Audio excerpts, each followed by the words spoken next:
This First item is, conference will now be recorded. okay, good morning. We're bringing the December meeting of the Traffic Board to order. First item of business is approval of minutes actually from the October meeting. We do not have a November meeting. We've got, do we have a motion? Motion. Motion, John Paddock. Do we have a second? Second. All right, all in favor? Aye. None opposed? Approval of the minutes passes. So on to the agenda, just bring it up here. First item is the Cleveland Ave one-side parking only. Dan, I think we've got some info on that. Yeah, I did talk with Megan Crockett again. She's assistant to the mayor there. She made contact with the councilwoman, Sophia Resinetti, in regards to that. They only got a few feedbacks in regards to a request to find out what side of the street that the neighbors wanted the no parking. And everybody that did respond agreed with what traffic division said on the same side as the fire hydrants. So the traffic division making a recommendation that we insert no parking on the east side of Cleveland Ave from Floral Ave to Stokes Ave. We're also deleting one section of Cleveland Ave right now. That's just Floral Ave to 140 feet. And the only reason we're deleting that is because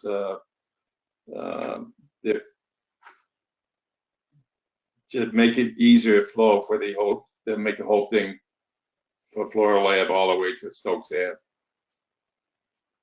Okay. So it would be this one continuous, instead of having two separate statements, have just one. Okay. Do we have any questions on this? All right. If not, I'll take a motion to insert no parking anytime on Cleveland Avenue, east side from Floral Avenue to Stokes Avenue, and delete no parking anytime Cleveland Avenue, east side from Floral Avenue to 140 feet south of Floral Avenue. Motion. Bill makes a motion. Do we have a second? Second. John makes a second. All in favor? Aye. Okay. Cindy and Dan, the Conklin Avenue parking. Yeah, I don't really have too much. I mean, we had gone back out and looked at that, Scott Regal and I and police division and Dan a while back. I mean, towards the end of the summer. And we just had concerns with the width of the lanes, the way it's striped, you know, when it was designed to be the back end angle parking with the bump outs and everything, the curb extensions. So we were just concerned about the width there, that may affect the speeds. Because before with the back end angle, it narrowed the lanes up. But I know Dan's looked at some more stuff, so turn it over to him. Yeah, basically what we've been looking at is when we first started the reverse diagonal parking, there was no pedestrian bump outs there. It was just an open street. So the center lane was more into the center of the roadway. And then when we got to the point where they added the bump out there, that created a smaller area for traffic to pass through. And so the center lane was then moved to just the more south side of the roadway instead of the center of the roadway. What happened is the roadway was then repaved, and then when it was repaved, the reverse diagonal parking was removed and put as parallel parking along the roadway. And so right now, and that portion of the program, if we want to continue with the bump out there and not remove it, we could. However, the bump out, I think, is tied in with the Riverwalk, if I'm not mistaken, Cindy, correct? Well, that's why it was done there, to make it safer for pedestrians to And they- cross, anyway. But now, once the Riverwalk is completed, the 434 Greenway, I think you're going to see more pedestrian activity there. So the whole idea with it was to calm traffic and make it easier and safer for pedestrians to cross. So, I mean, you're going to keep the curb extension. It's just a matter of, now that lane width going westbound is so wide, and it's difficult to move the center lane because it doesn't line up with the lanes on the other side of the intersection. Just the way it was designed. So, so with that in mind, if we keep the bump out there, there's really no reason that we can't keep the reverse diagonal parking there. I don't know why it was removed, but it wasn't through traffic board action or through the traffic, anything through traffic board. In fact, we're losing parking spaces there. We went from 26 parking spaces with reverse diagonal parking down to 17 spaces with the parallel parking. And if that's one of the things that you want to try to do, increase is parking on Conklin Ave, then we're doing the reverse there. So I don't know which way to go there. I'm a little bit confused as to how you want to proceed. Was there any reason that we took the reverse diagonal parking out, Jared? I think it was when it was repaved. I think that was put back in at the time of the repaving. Okay, so was this supposed to be taken out, the reverse diagonal parking, or not? I'm not sure. I think that there was a wish to make all of Conklin Ave parallel parking, including the areas that I've kind of talked about along the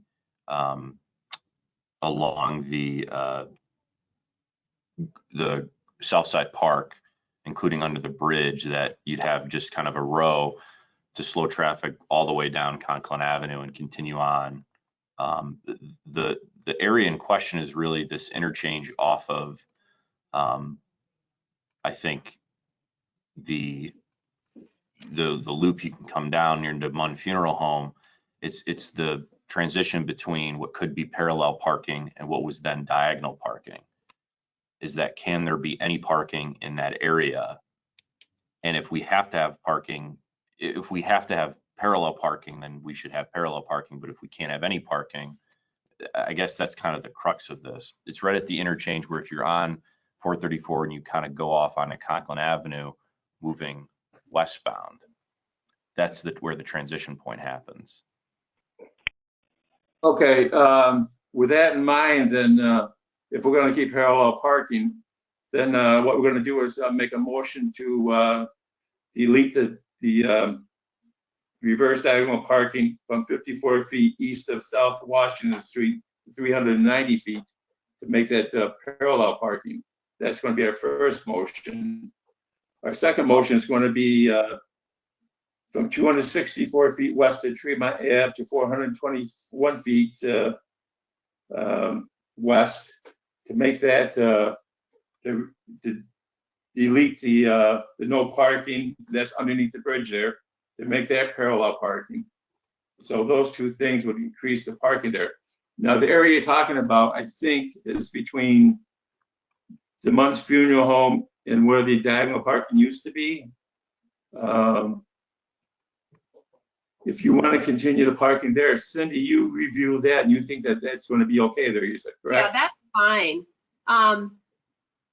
You can put parking all along there, and I did, there were some questions with DOT as far as that, but like, you can put anywhere along Conklin Avenue in that whole stretch.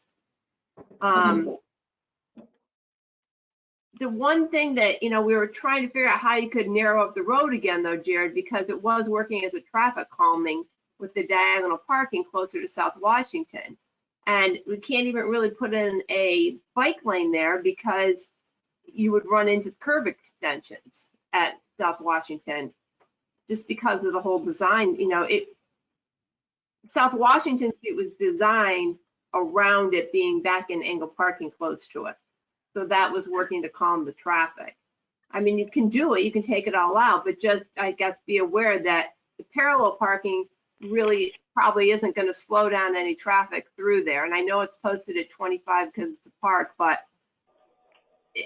people don't go that. I guess the question is that if there's going to be a switch from parallel parking to back-in angle parking, Mhm. right? Because I don't think closer to the funeral home, there's room for the back-in angle, unless No, you I'm, put parallel down there. okay. So I guess that was always the question on this, is that, like, where does the switch happen? And my impression is that if we're gonna have parallel for 90% of Conklin, that we would just continue the parallel. But if that's not the case, if we could do, if in this intersection we could add parking and still make it work, then that's kind of a different question. I think that's kind of the crux of it, is that are we gonna have both on the street? And I think Yeah. some of the problem is the cutout, because if you go parallel, it's gonna be a hazard for either bikes and or cars as a safety issue. So you're gonna have to remove the curb cut, I would imagine, or the bump out if you're gonna have all parallel parking. But if you have the back-end parking up towards where the bump out is, you'd be safe because cars will be there. I'm guessing. well, we're certainly not removing any of the infrastructure, so. Right, so I would probably stick with the back end, at least for a certain stretch there. I'm guessing, I mean, the way I see it right now. Okay. And I guess I mean- my question is that as you approach the interchange, getting off 434, at what point does it go from, how do we safely make it go from, say, parallel to back in angle? Well, you can even go back in all the way down to the bridge. Are you talking you're talking on the north side of Conklin Avenue, correct? That's right. Yep. So you mean going on to 434 from Conklin Avenue?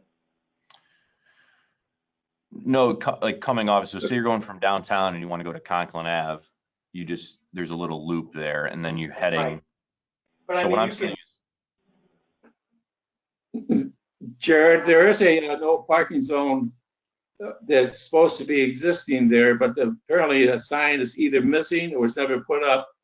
But there's a no parking zone from 390 feet east of South Washington Street to 515 feet east. And then from 515 feet east, all the way down to 94 feet west of the Exchange Street Bridge is going to all be parallel parking. okay. But basically what you want to have is parallel parking from 54 feet east of South Washington Street to 390. Then from 390 to 515 feet, it's going to be no parking. That's where the off-ramp is. Then from 515 all the way down to pretty much the Exchange Street Bridge, 94 feet short of it, it's going to be parallel parking. But I think you have room down there. You could put the parallel parking even across from the off-ramp. I think there's plenty of room down there. Yeah, well, that's the question that I was asking before, is do Yeah. we want to put parking? That whole stretch, and you can put it underneath the State Street Bridge. I mean, you could just put parallel all the Yeah. way through there. Okay. I think that's where I was missing something, is that it's exactly on the ramp. There's right now, there's no cars being parked there. I just didn't know if that was contributing to it, or if it was felt that we had to have back-end parking there. Okay. So why don't we do this? Why don't we, and Dan, I know that you got the answers on under the bridge and the measurements and everything. What I'll do is I'll send basically an overhead view of the area, and at the next meeting we can kind of finish this finally and figure out where the parallel is going to be, back in, et cetera, based on the road widths and everything. Because I think we can add a lot of spots and also not mess with the DOT's project there with the Greenway. Yeah, and that'll work out good. And like I say, the only big thing right now is I think what we're leaning towards is not going with the reverse back and diagonal parking, correct? No, you would To leave it continue- by the intersection, right, Jared? Isn't that what you're thinking? Yeah, but not by the ramp that Right. comes on the Correct. Conklin. Right, that's a no parking area. And yeah, but what we're saying is that it doesn't have to remain. Right. No. You could transition it to parallel. Yeah, and how Okay, if how that, do we do that? Yeah, exactly. okay. That's, I Okay, think, the key question. okay. Very good. I don't think there's any. I can meet with Cindy on it and, Yeah, how about we look at it, well, like you said, Jared, and if we get the aerial, we can sketch it out. Perfect. Okay, okay, appreciate it.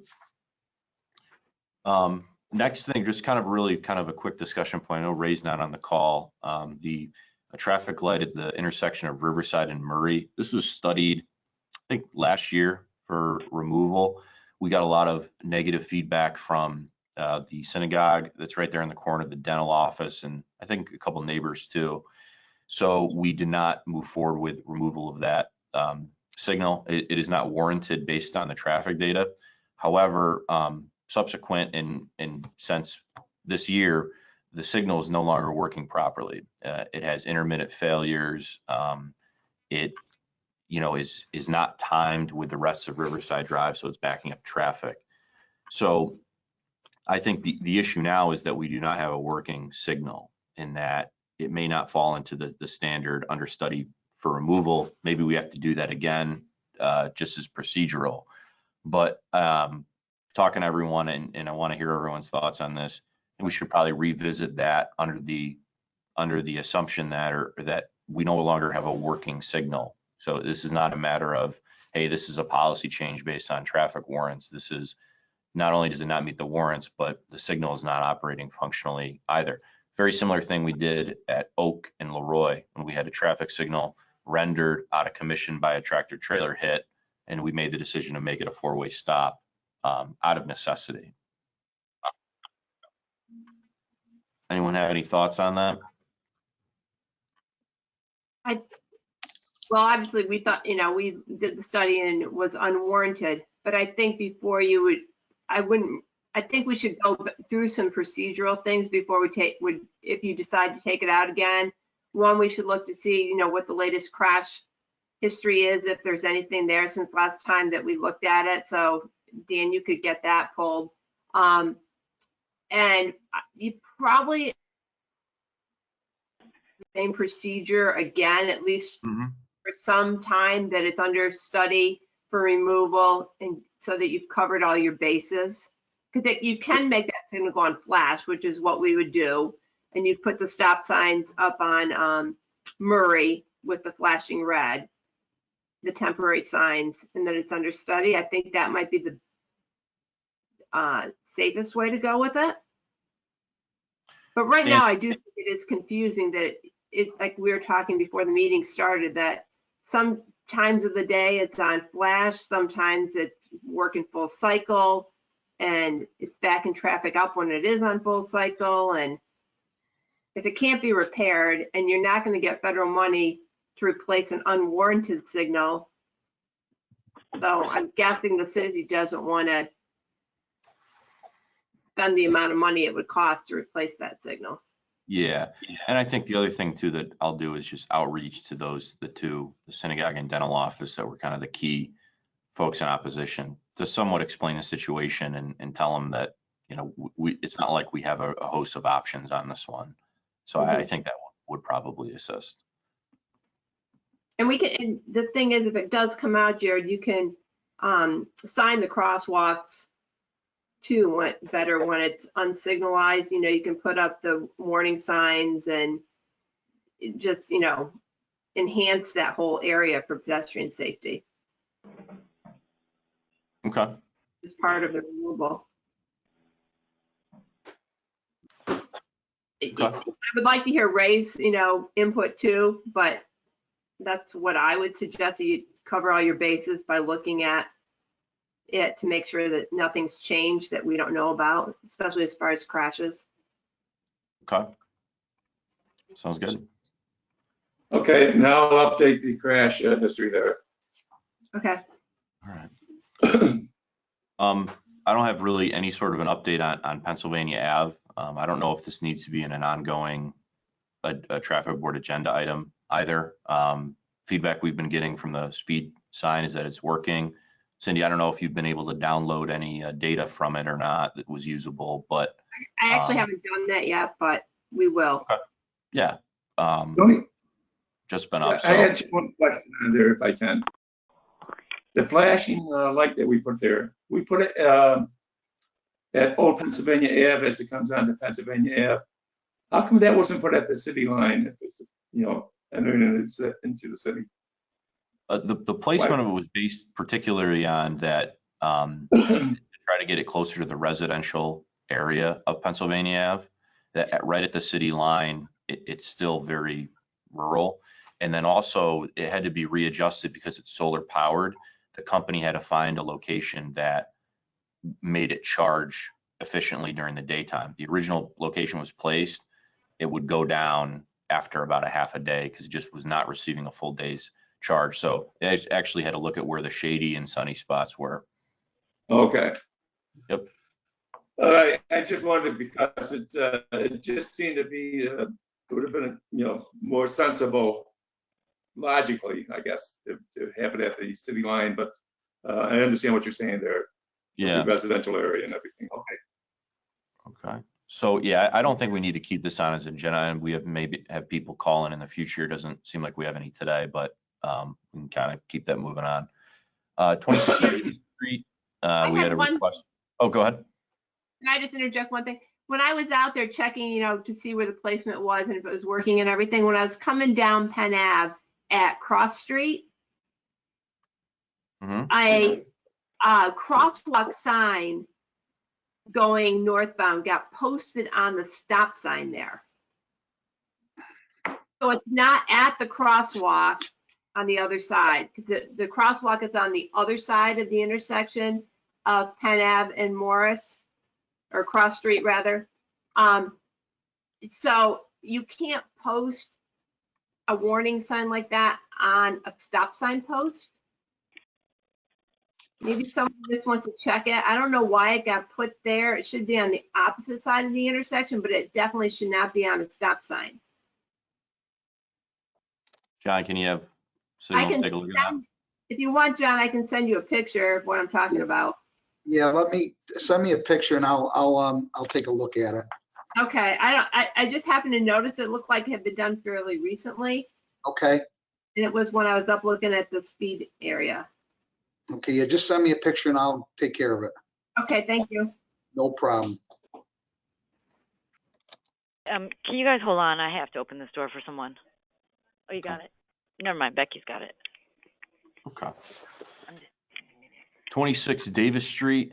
This came in, I think I sent it along. I didn't get any information on that at all. I don't know what it's about. Okay, I think it just came in, but I will send that along. I think that I think it has to do with an alternate side parking issue. But I will send that along for the next meeting. For Allendale on the south side, Mr. Giblin. Oh, okay, yeah, for Allendale, we've been trying to follow up on this. Myself and Sergeant Patrician actually went up to the location to try to make contact with Mr. Giblin. We couldn't make any contact. We called several times on the phone to find out any information we could.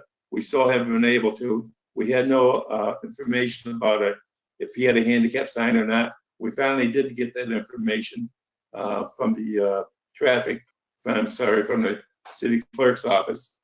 But we still haven't made any contact with him to find out what his real concern is there. And so until such time, we haven't been able to discuss, his responsibilities as far as it either. So Okay. I think we should just put it on hold until we make contact with him. Yep. All right, we can hold until January. Yeah, I spoke to him via phone and I told him that BPD would be following up and he should, expect their call. So we'll hold it on there and see if he comes to the table. And lastly, 250 Oak Street. Yes, actually 251 Oak Street is where the sign is located. It's across the street from 250 Oak Street. 250 Oak Street is where the handicapped person lives. And back in 2012 is when the original request came in.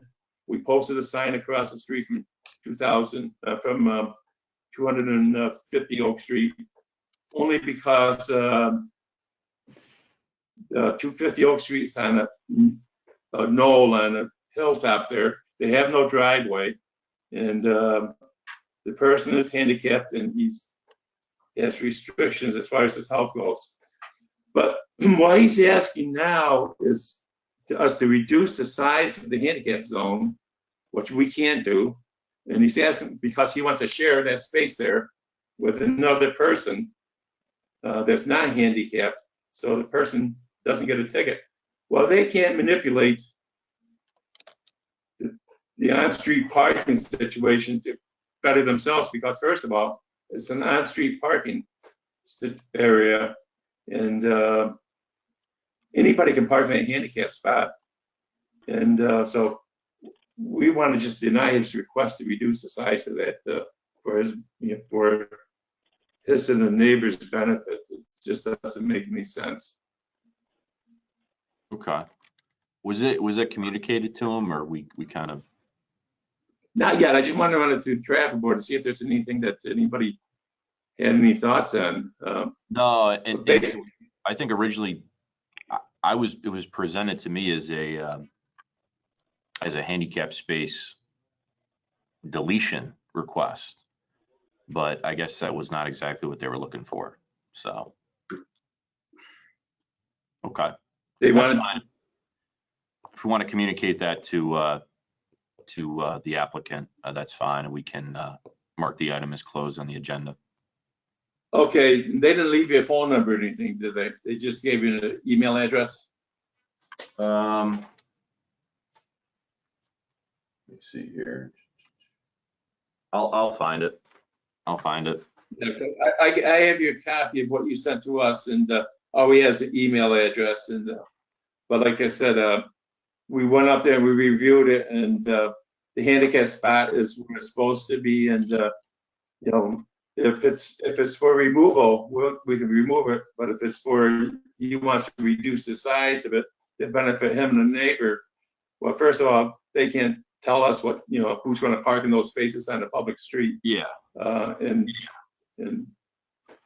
they I'll can't see if I reduce can the size of the vehicles. Info So, real quick, and I'll send this along to the traffic board. This just came in, I think, last week. At 26 Davis, I think the request is for a change in alternate side parking, but I believe what they really need is a handicap. They don't have, I think, a couple in their 80s. They don't have a driveway, and I think that's the concern. But I'll send this along, and we can check out the situation for the next meeting. Anything else from anyone?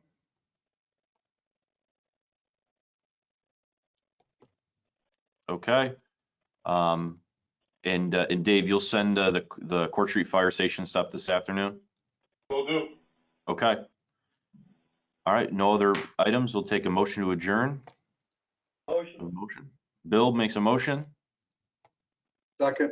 John seconds. All in favor? Aye. Aye. Thank you. Thanks, guys. Merry Christmas.